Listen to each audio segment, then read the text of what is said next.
ખેડૂત ભાઈઓ, આજે કારુભાઈ ઠુમર અને મારા એક મિત્ર દિનેશભાઈ કેવરિયા અમે આજે ગઈરના જંગલમાં ફરવા આવ્યા છીએ. આજે 20 તારીખ 2024 અને 7મો મહિનો. દિનેશભાઈ શું વાર છે આજ?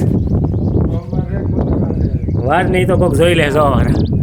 આમ જો આ બધા ખેતર છે, ક્ષેત્રફળ આપને આમ લાગે ઝીણા ઝીણા છે. આમ જો માણસો નીચે છે. આમ હા જો ઓલું ગામ દેખાય, આ માણસો નીંદે છે. જો એરિયા તમને બતાવી.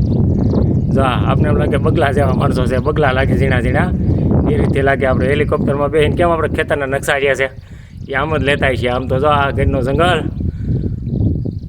અને એરિયો એવો મજા આવે હો. આ એક બીજું જંગલ પીડ્યું છે, આમાં નકરા બાવરિયા ઊભા છે. જો આમ રહ્યું,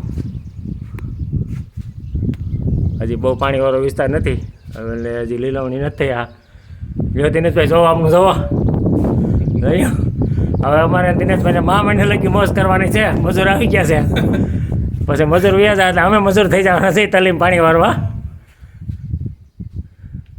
આજે દિનેશભાઈ ઉતારો છે અમારું. હા દો.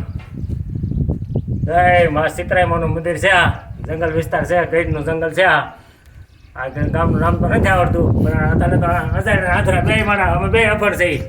અને મારે ઘરના અભણ બે અભણ અમે નહીં આવે આમાં. ગામ આ બધા ગામ દેખાય છે, આમ ઝીણા ઝીણા છે ગામ. જો એક અહીંયા ગામ દેખાય છે. જવા દો.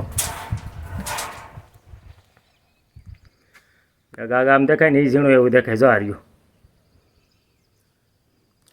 એટલે મારા ભાઈ કોઈને ફરવા હોય ને તો જંગલમાં આવી ગયો. મારા નંબર છે 91 145. એક ભાઈ આગળ એમને ભેગા થયા હતા. આ તળાવ છે ને અત્યારે વર્ષ 2 કિલોમીટરમાં છે પાણીનું ભરેલું, પણ અહીંથી લાગે ઝીણું એવું. જો આ પાણી થયું ભર્યું. જો ઝૂમ કરીને બતાવી. જો એ તળાવ અહીંથી ઝીણું એવું લાગે છે.